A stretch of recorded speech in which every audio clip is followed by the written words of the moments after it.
Matemática. Eje temático, geometría. A continuación veremos el área y volumen de un prisma. Un prisma es un poliedro que tiene dos caras basales y varias caras laterales. ¿Qué es un poliedro? Un poliedro es un cuerpo que además de superficie ocupa espacio o volumen. En los casos que tenemos en la pantalla, el primero es un prisma de base rectangular. Si nos fijamos, sus dos bases, la superior y la inferior, son rectángulos. En el segundo ejemplo es un prisma de base pentagonal porque sus dos bases, superior e inferior, son pentágonos. Ahora, además de dos caras basales, los prismas tienen varias caras laterales que son todas rectángulos.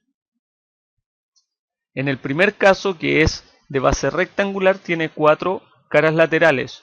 ¿Eso por qué? Porque el rectángulo, que es la base, tiene 4 lados.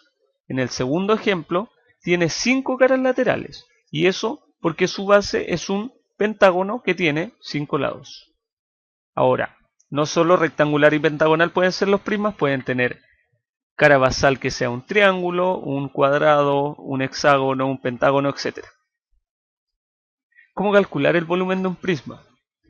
El volumen de todo prisma se calcula multiplicando el área de la base por la altura, donde el área de la base es el área ocupada por cualquiera de sus caras basales. En este caso, sería el área de ese rectángulo.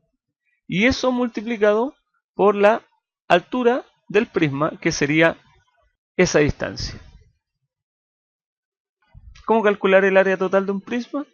Para eso tenemos que sumar el área basal más el área lateral. ¿Qué quiere decir eso? El área basal sería el área de ambas bases, es decir, el área de ese rectángulo y de ese rectángulo. En este caso, si las bases fueran pentágonos, bueno, el área de ese pentágono. La suma de esos dos sería el área basal.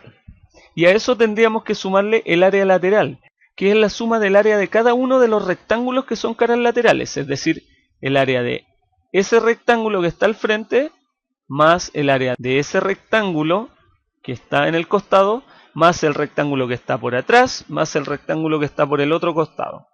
La suma de esas 4 caras laterales sería el área lateral. Si sumamos eso con el área basal, entonces tenemos toda el área de ese prisma.